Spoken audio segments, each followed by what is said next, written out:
सबसे पहले तस्वीर और बैकग्राउंड को फोटोशॉप के अंदर ओपन कर लेते हैं। यहाँ से मैं तस्वीर और बैकग्राउंड को फोटोशॉप के अंदर ओपन करता हूँ। तस्वीर को मैं मूव टूल की मदद से बैकग्राउंड लेयर पर लेकर आता हूँ। लाने के बाद इसे मैं एडजस्ट कर लेता हूँ। एडजस्ट करने के बाद एंटर का बटन दबाया। एंटर का बटन दबाने के बाद कंट्रोल जे की मदद से इसकी डुप्लीकेट लेयर तैयार की। ऊपर वाली लेयर को ऑफ किया। नीचे वाली लेयर को एक्टिव करने के बाद हार्ड लाइट ब्लेंडिंग मोड इसका चेंज किया हार्ड लाइट। ऊपर वाली लेयर को एक्टिव किया।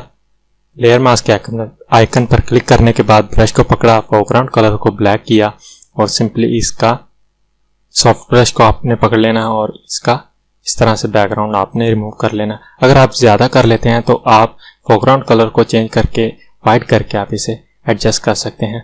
तो इस तरह से आप बैकग्राउंड को चेंज कर सकते हैं। मैं इसे एडजस्ट कर लेता हूँ अच्छे तरीके से। तो इस तरह से आप बैकग्राउंड रिमूव कर सकते हैं 1 मिनट के अंदर। Thanks for watching.